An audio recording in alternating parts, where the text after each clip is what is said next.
Thank goodness.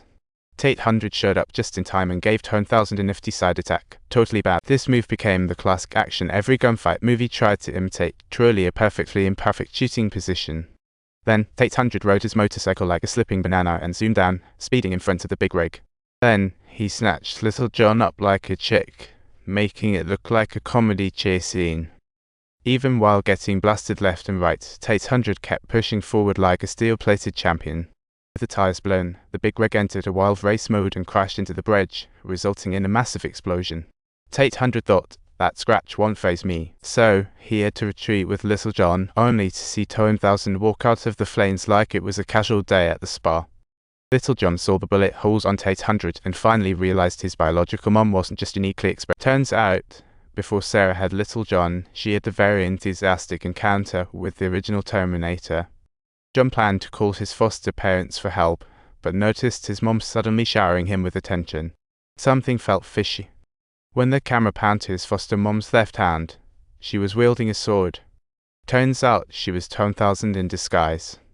Classic plot twist. Meanwhile, T800 decided to host a thrilling family reunion by heading to the mental hospital to find Sarah. Sarah spotted the Terminator robot and realized her son was in danger, so she quickly pocketed the binder clip like it was the last cookie. She borrowed the director to make her heroic exit, while T800 was already disguised as a guard, blending in like he was invisible. After his foster parents were killed, John realized his mom needed protection, so they dashed to the mental hospital.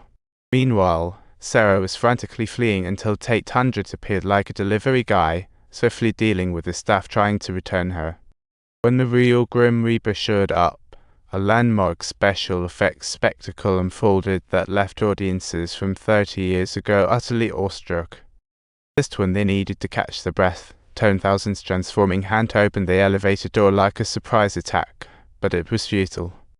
T800's body kept experiencing these itchy shakes, but honestly, it was all in a day's work for him. T800's body kept feeling these itchy vibes, but honestly, it didn't faze him at all.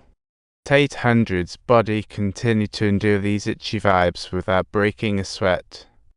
After he reassembled, he burst through the elevator door, turning it into a chaotic fight club where they battled it out. He hopped into a car and escaped, while T800 activated unlimited sprint mode to keep the chase alive. Rumor has it, for this shot, Robert underwent sprint training, like his life depended on it. T800 kept shooting at him to slow him down, turning it into an endless shooting game. Just as T800 attacked Little John in the back seat, T800 heroically climbed out the window and blasted off his metal arm like a champion. Later, at the gas station, Little John pointed to a guy on the phone and suggested he learn to smile, which was hilariously cute. T800 wisely began his imitation, but the results were so funny, and it also turned out to be his only mastered human expression. They had no choice but to flee the city. Sarah led them to a secret base that looked like a retail store for weapons. T800 chose an awesome weapon and practiced smiling, a bizarre moment for a tough guy learning to grin. Meanwhile, Sarah couldn't wrap her head around how Skynet would nuclear bomb the world, so she hatched a non-mainstream plan: kill the developer.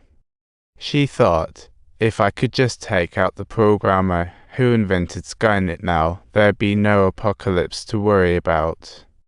She wouldn't involve her son. As she aimed to shoot, the programmer bent, creating a fatal chase moment.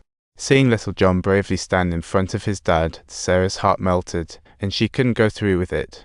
T800 peeled off his skin to convince the programmer his invention caused the world's doom. The programmer finally believed and decided to halt the Skynet development, leading them to the lab that night. Sarah and T800 handled the bomb installation, preparing to blow up all the experimental gear. Meanwhile, John went to grab the Terminator's chip and mechanical arm. Unbeknownst to them, a security guard downstairs noticed something was off and triggered the alarm. Soon, the building was surrounded by police, but to protect it from exploding, T800 went on a shooting spree. Oddly enough, he didn't harm anyone but pushed the cops back, making for a hilariously tense moment. Just at the moment they were about to leave, the police surprisingly burst into the lab, leaving the programmer severely injured. Seeing this, T800 opened another door to rescue Sarah, successfully covering her escape. However, the programmer grabbed the remote, going down with the building in style. Meanwhile, T800 seized the opportunity to take a highly bomb-proof vehicle, swiftly picking up Sarah and her son, and then made the rapid and dramatic exit from the scene. Just then, 1000 arrived via radio at the building, revving up his motorcycle to give chase.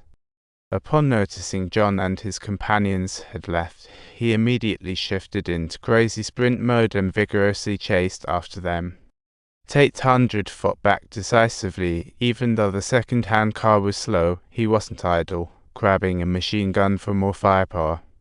At the very moment when the bullets were exhausted, he swiftly jumped aside and flipped the liquid nitrogen truck over with expert precision. When 10,000 crawled out of the truck, he realized he was frozen solid. The liquid metal turned weak as a popsicle. A bullet hit 10,000, instantly turning him into dust, but the story was far from over.